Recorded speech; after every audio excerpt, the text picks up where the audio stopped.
아멘.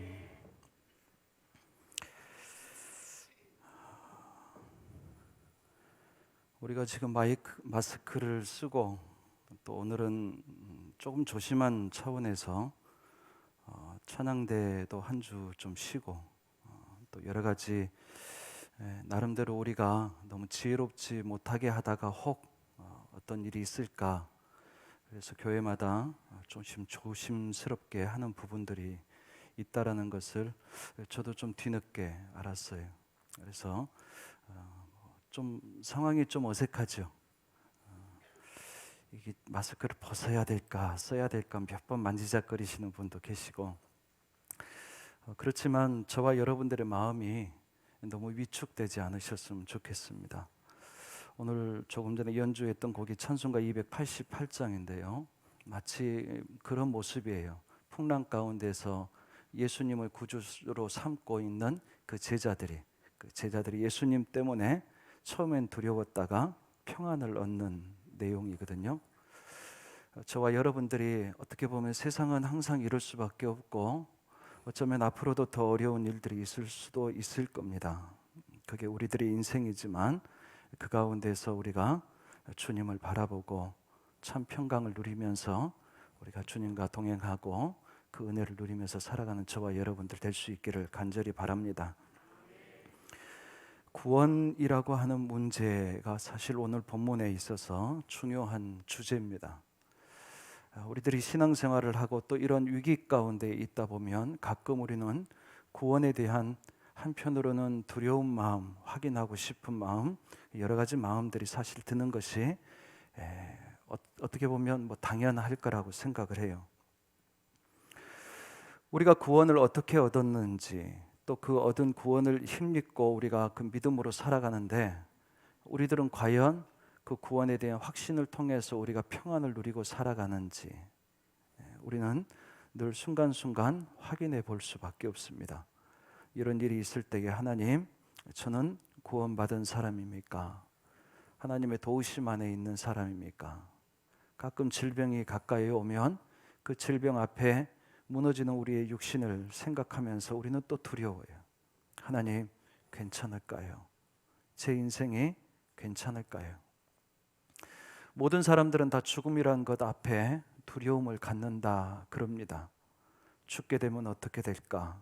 정말 다 끝나버리는 것은 아닐까? 그때에 우리는 근본적인 질문을 할 수밖에 없는데 그 질문 또한 이 구원에 대한 문제입니다. 우리들이 잘 살고 문제가 없고 어려움이 없고 그러면 사실은 우리가 구원에 대해서 크게 걱정하지도 않고 많은 고민도 하지 않는 게 우리들 자신들 보기에 다 확인할 수 있는 부분들이에요. 그런데 이제 이럴 때에 때로는 우리의 삶의 위기가 이렇게 닥칠 때에 또 우리가 뭔가 신앙생활을 열심히 하는 것 같아도 그 안에 우리가 혹 제대로 가고 있는가 하는 질문을 할 수밖에 없는데, 오늘 말씀을 통해서 저와 여러분들이 이런 부분들을 좀 확인할 수 있는 은혜가 있기를 주님의 이름으로 간절히 축복합니다. 예수님께서 마태복음 9장 22절에 구원에 대해서 이렇게 설명하셨습니다. 내 믿음이 너를 구원하였다 그랬어요. 너의 믿음이, 그러니까 네가 믿었기 때문에 구원을 얻는다, 그런 말씀인 것 같아요. 만약에 이 말씀이 자칫 우리에게 어떻게 들릴 때도 있냐면, 야, 구원은 그러니까 너 하기 나름이야, 마치 이렇게 들리는 듯하게 들려집니다. 그 한 부분 우리가 딱 붙잡고요. 그렇다고 한다면 내가 열심히 노력하면 구원을 얻을 수 있을까? 우리가 그런 생각들을 수많은 사람들이 해왔었습니다. 유다서 1장 3절에 있는 말씀 중에 보면 두 번째 줄 끝에 보니까 성도에게 단번에 주신 믿음의 도를 위하여 라고 그렇게 되어 있어요. 단번에 주신 믿음의 도. 우리 하기 나름이라는 표현으로 생각했는데, 우리가 하기 나름인데 그 우리가 한다라는 것이 딱 한 번에 할 수 있는 일들이 뭘까? 사실은 보통은 모든 사람들이 오랫동안 해봐야지 내가 어디에인가 익숙해지고 할 수 있게 되고 그럽니다. 지금 이제 제가 이렇게 뭐 몇 가지 계속 말씀을 드릴 텐데 한 가지로 이 믿음이 다 설명이 안 되니까 이것을 종합을 해야 돼요. 지금 하나님께서 지금 예수 그리스도를 통해서 주신 믿음을 단번에라고 표현하셨어요. 보통 의라고 하는 것은 내 의라고 하면 내가 무엇인가를 한다라는 뜻으로 보통 이해를 합니다. 그렇게 쓰이기도 하지만 의라고 하는 단어 안에 어떤 의미가 있냐면 임금하고 신하 사이에 반드시 지켜야 될 도리를 의라고 또 표현을 해요.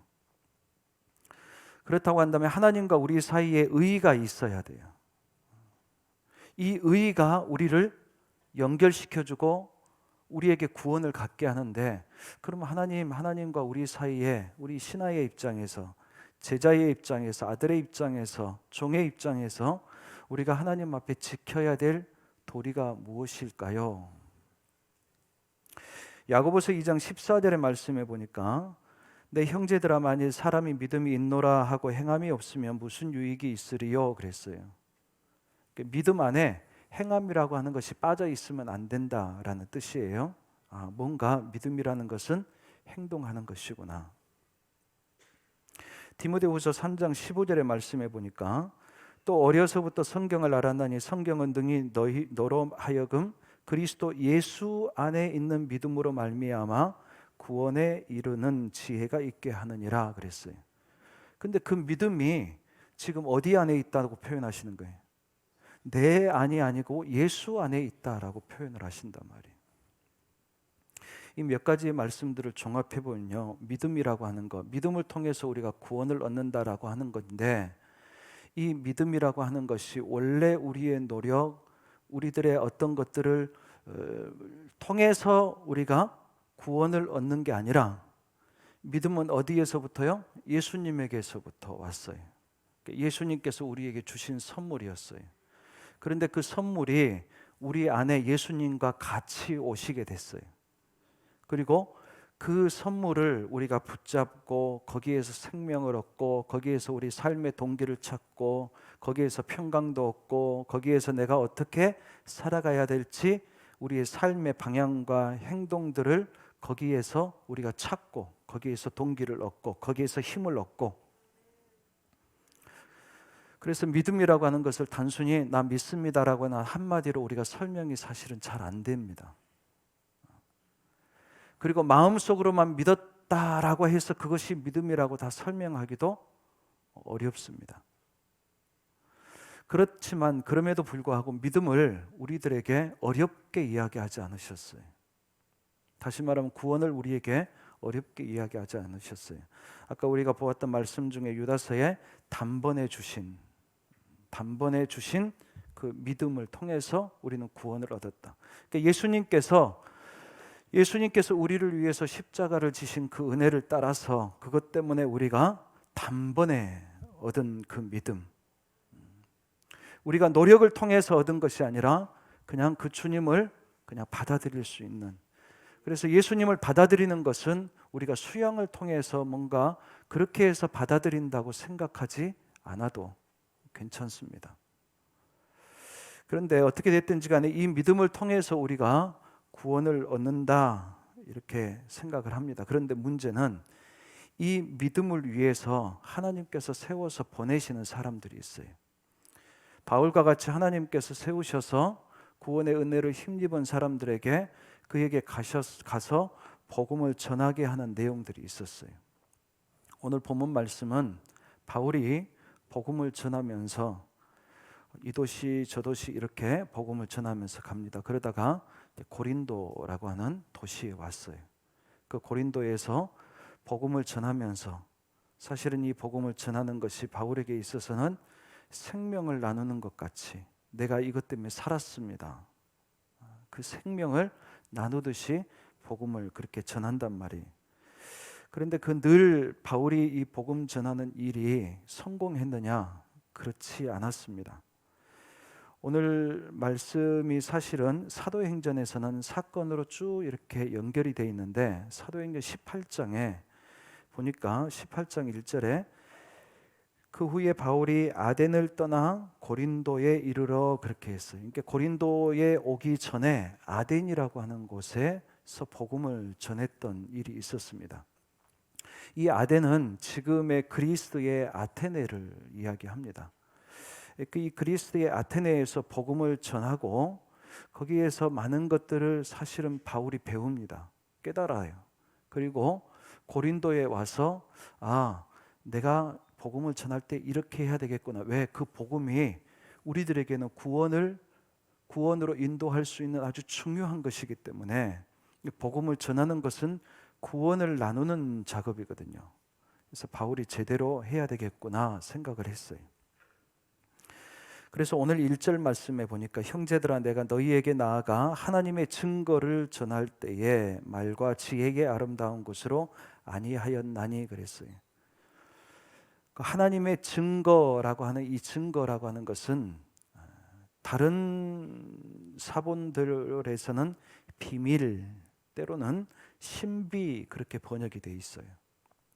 그런데 여기에서 증거라고 하는 것은 제가 여러분들에게 이렇게 설교를 증거하듯이 말을 한다라는 거예요. 좀 더 좀 강하고 힘 있는 표현을 하면 선포한다는 거예요. 복음을 전한다는 것이 그런 표현이 있습니다.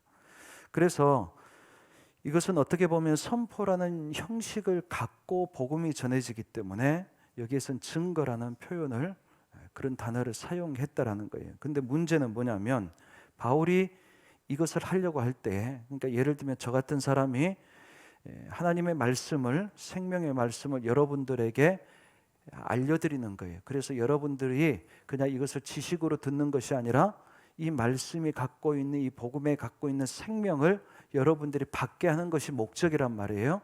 그런데 제가 설교를 할 때 바울이 이전에 아테네에서 어떤 고민을 했냐면 아테네가 굉장히 철학이 발달했던 곳이에요. 그래서 사람들이 이 철학적인 논쟁, 대화하고 막 말로 갖고 여러 가지 질문하고 답변하고 그런 것들을 너무 좋아하고 새로운 학문들이나 새로운 진리나 여러 가지 가르침이 있다면 거기에 관심을 많이 가졌던 사람들이에요.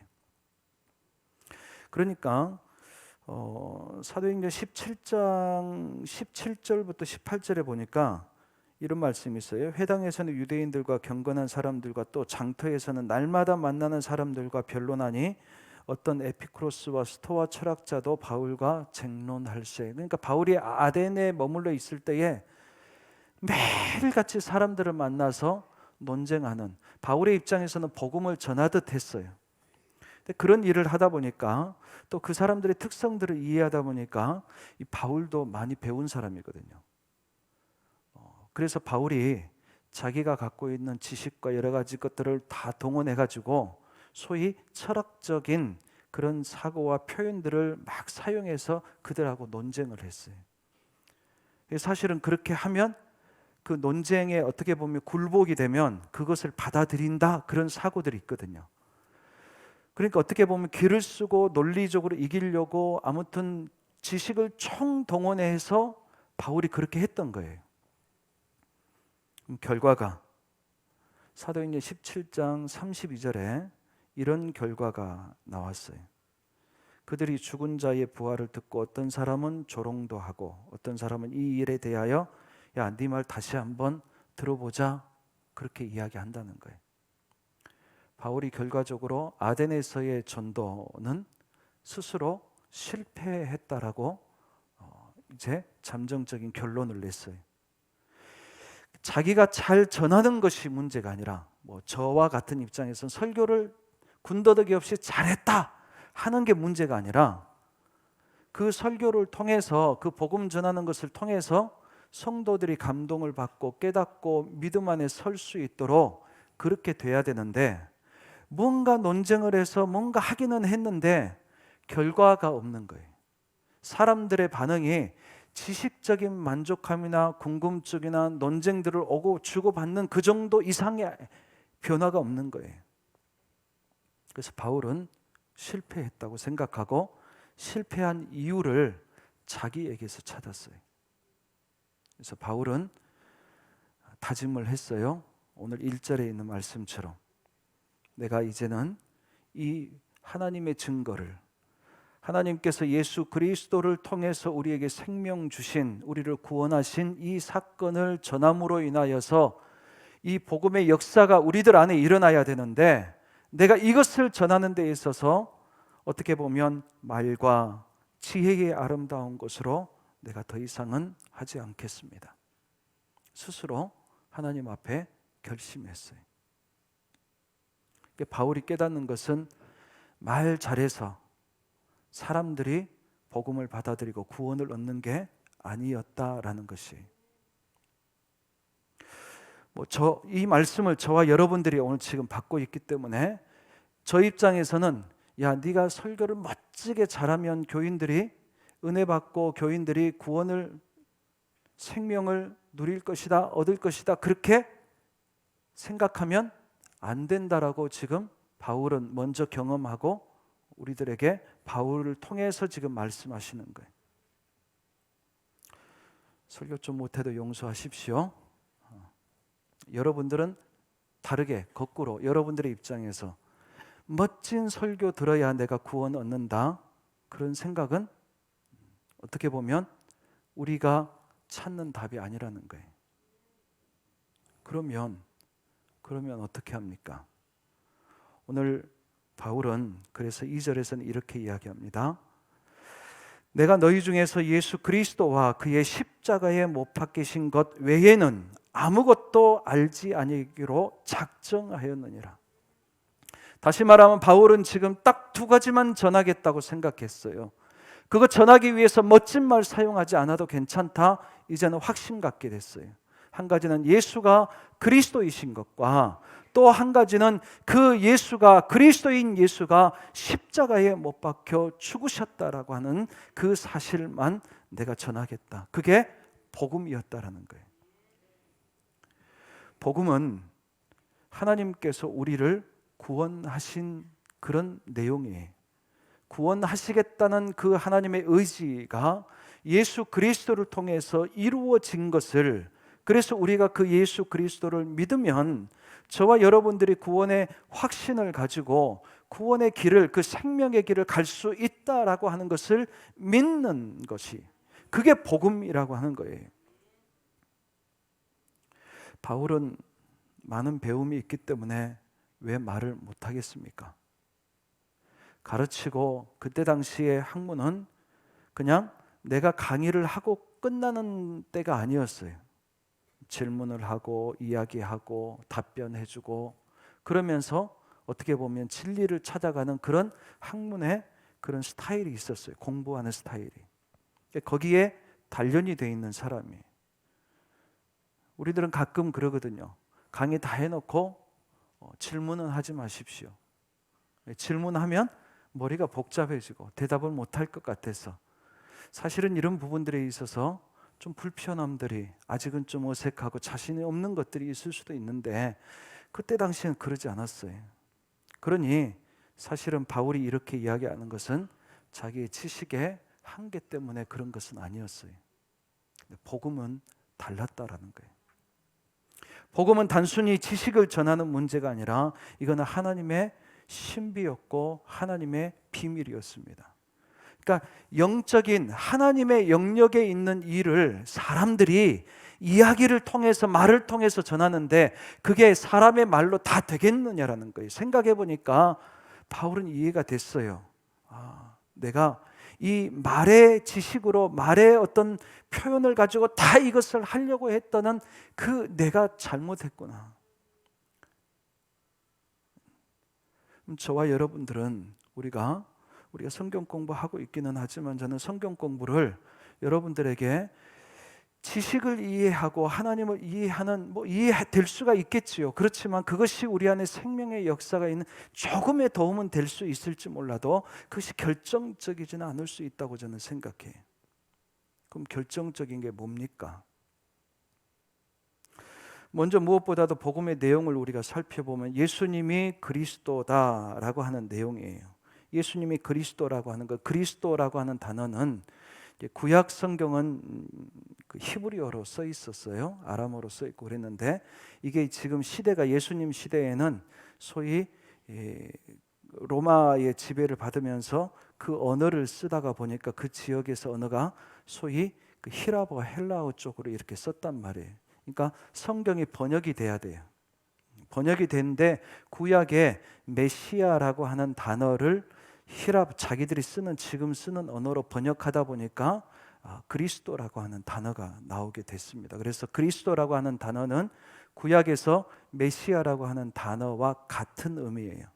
그런데 구약의 메시아라고 하는 단어는 그 단어가 갖고 있는 의미는 뭐냐면 기름을 붓다라고 하는 의미가 있어요.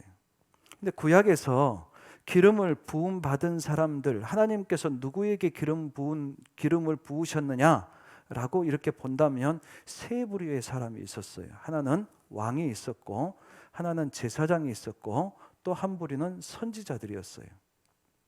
근데 이 사람들은 다 구약의 개념 안에서 어떤 사람들이냐면 하나님께서 세우셔서 백성들을 위해서 제각기 역할을 감당할 수 있도록 세우신 사람들이었어요. 다시 말하면 하나님의 사자라고 하는 개념이 있어요. 그리고 그들이 하는 역할은 뭐냐면 하나님의 백성을 가서 도우라라는 거예요. 그들을 살리고 지키라라는 거예요. 그렇기 때문에 이 메시아라고 하는 개념이 이제는 시대가 좀 어려워지면서 정치적으로 나라도 잃고 상황이 어려워지면서 이 메시아에 대한 기대함들이 조금 달라지기 시작했어요.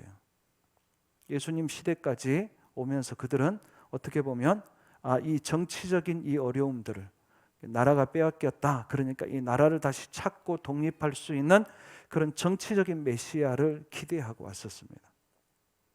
그런데 예수님이 태어나신 곳이 궁궐에서 태어난 것도 아니고 유력한 정치 집안에서 태어난 것도 아니고 와가지고 정치의 세력을 규합하고 그런 일을 하는 것도 아니고 살아가는 곳에 나사렛이라고 하는 곳이 어떻게 보면 나사렛에 선한 것이 나올 수 있겠느냐 생각할 정도로 그때 당시에는 가장 낙후되고 어떻게 보면 인물도 나지 않았던 곳이고 그런 곳에 살고 있는 예수가 어느 순간 나타나가지고 그가 마치 하나님이 보내신 하나님의 선지자처럼 하나님이 보내신 하나님의 어떤 메시아처럼 그리스도처럼 그렇게 사람들이 몰리는 것 같고 그러니까 불편한 거예요.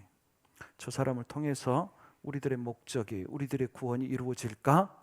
사실은 종교 지도자들은 그렇지 못하다고 나름대로 결론을 내렸던 거예요. 그들은 예수는 그리스도가 될 수 없다 그렇게 판단했던 겁니다. 그런데 지금 바울과 같은 사람을 통해서 아닙니다. 예수가 그리스도이십니다. 이야기하는 거예요. 사도행전 4장 12절의 말씀에 보니까 우리들이 구원을 얻는 데 있어서 하나님께서 여러 옵션들을 우리에게 두셨느냐 그게 아니라 하나님께서 사도행전 4장 12절을 통해서 말씀하시는 것은 우리들이 구원받을 만한 다른 이름을 우리에게 주시지 않으셨다는 거예요. 오직 예수님만. 성경은 우리에게 한결같이 이것을 이야기합니다. 예수님만이 그리스도시라는 거예요. 그런데 문제는 그분이 지금 십자가를 지시는 거예요. 그분이 자기들이 생각한 목적을 이루셔서 우리들을 구원해 주시고 우리들의 삶을 새롭게 만들어 주시고 구원의 은혜를 해방의 역사를 이루어 줘야 되는데 그분이 그걸 이루기 전에 먼저 십자가를 지신 거예요. 그게 도무지 어떻게 이해할 수 있느냐 말이에요. 그런데 바울은 다른 걸로 설명이 안 되고 이 십자가만이 우리를 구원하시기 위한 가장 분명하고 가장 선명하고 가장 정확하고 지금 가장 중요한 일들을 이 십자가를 통해서 이루셨다라는 거예요.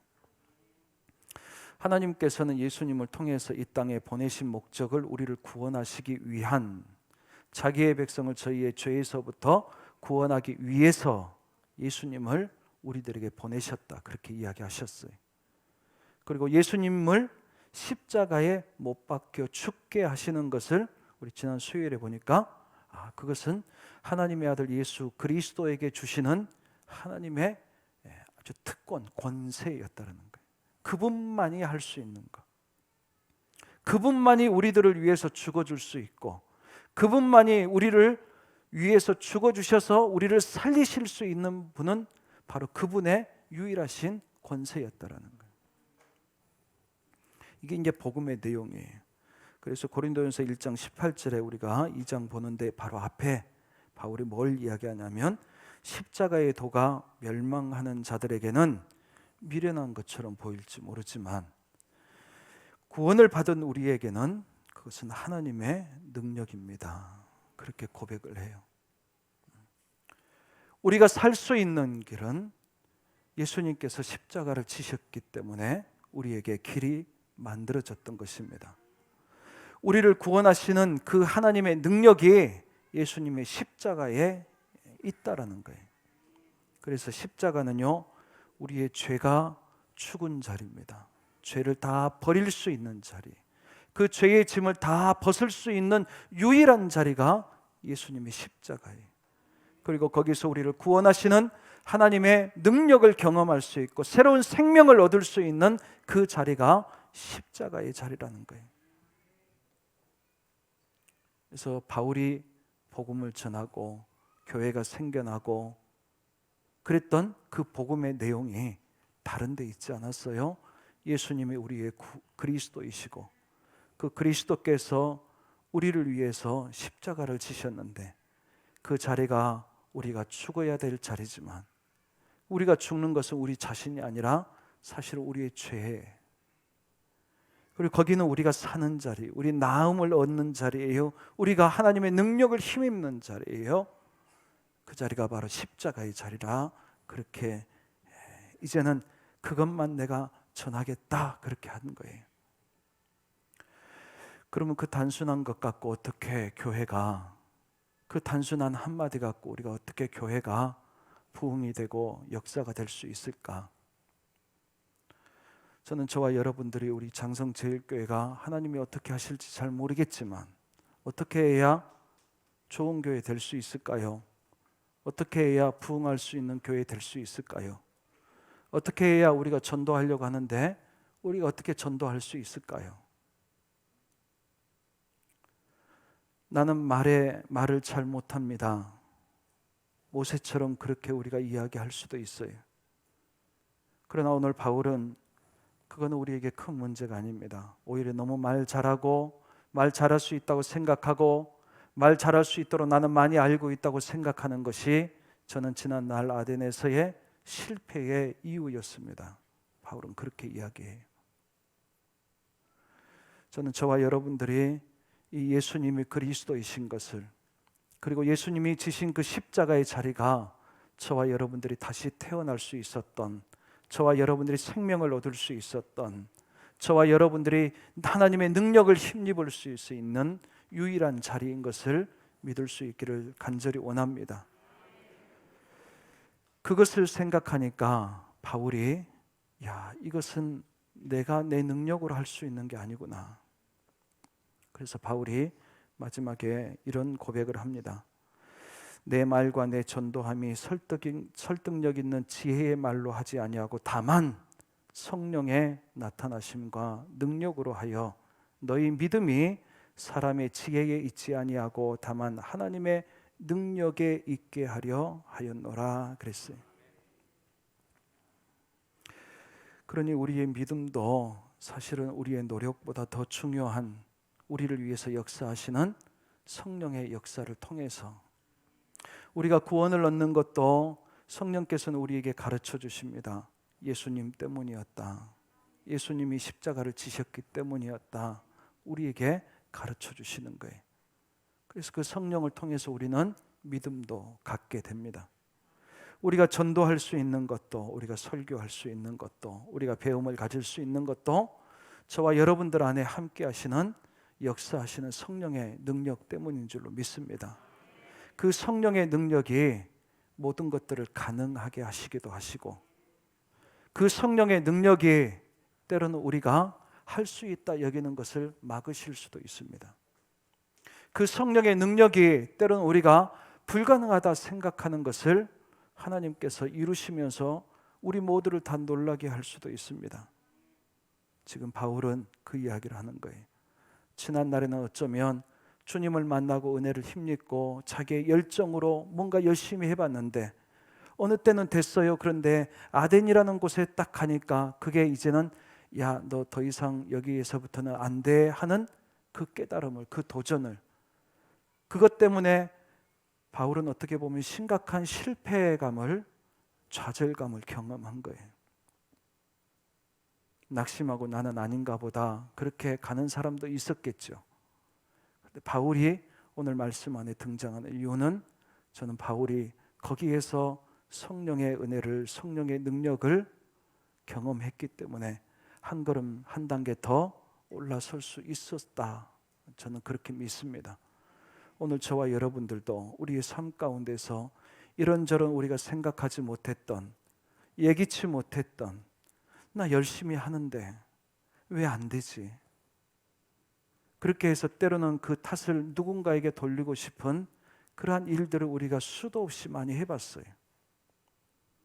그런데 오늘 바울을 보니까 그때의 우리를 자꾸 낙심하게 하려고 하시는 것이 아니라 우리에게 성령의 능력을 가르쳐 주시고 그 성령께서 함께 하시는 그 일들을 우리들에게 생각하게 하시고, 그러니까 바울이 더 자신감이 생긴 거예요.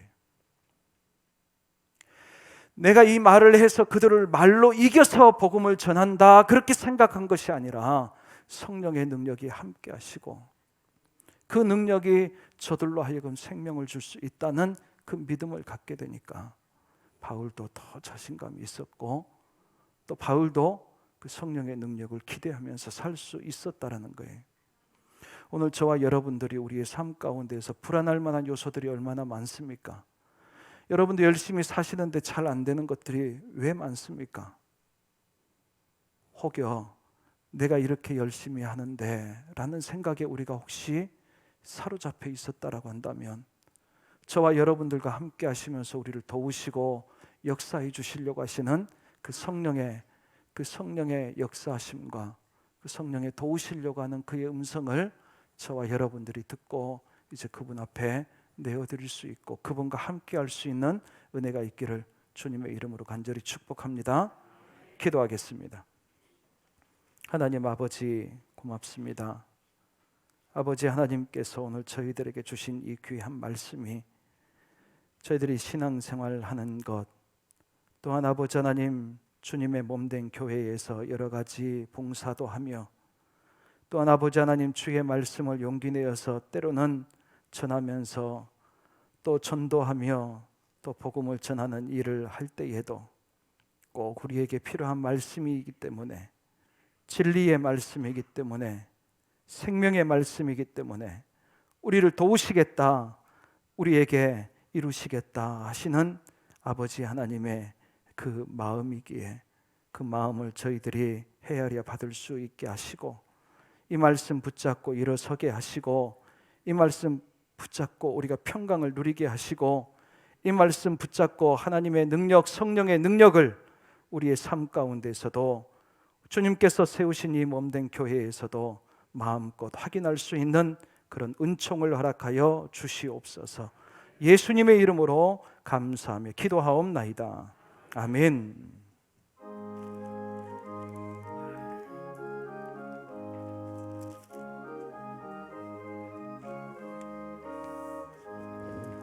이 눈에 아무 증거 아니 배어도 믿음만을 가지고 선을 걸으며 이 귀에 아무 소리 아니 들려도 하나님의 약속 위에 서리라.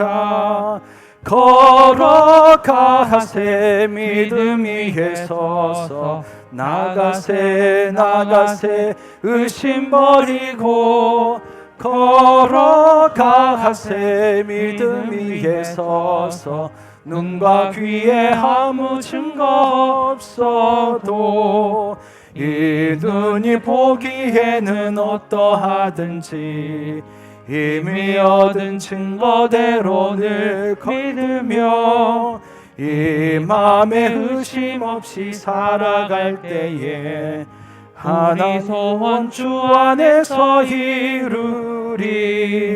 걸어가세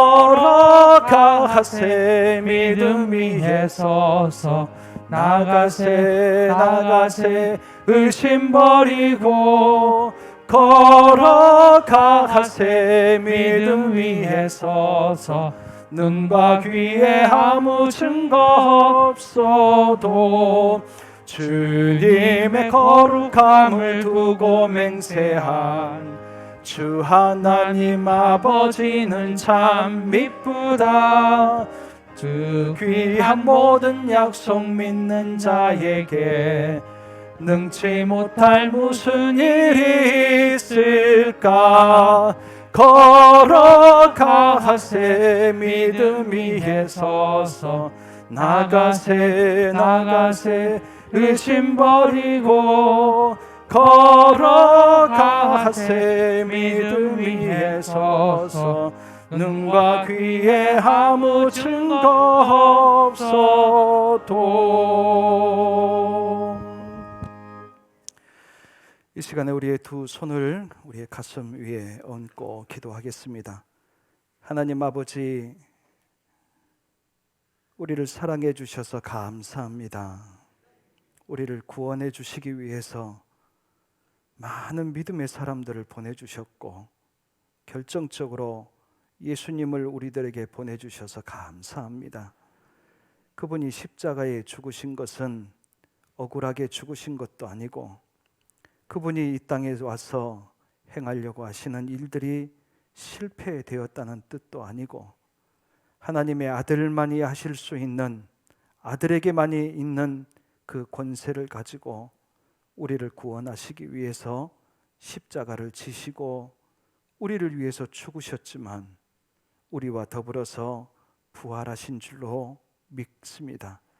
아버지 하나님, 저희들도 이제는 예수님을 나의 구주로 믿고 그 십자가의 자리에서 우리가 날마다 살아나는 생명의 역사를 경험하게 하시고 성령님, 우리 안에 이 믿음을 가지고 살아갈 수 있는 그런 힘을 저희들에게 주시옵소서.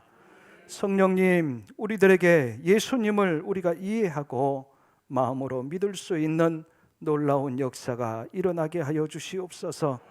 세상의 지혜로운 말로는 감당될 수 없는 하나님의 비밀과 같은 하나님의 역사이오니 이 구원의 역사를 우리가 어찌 다 헤아릴 수 있겠습니까?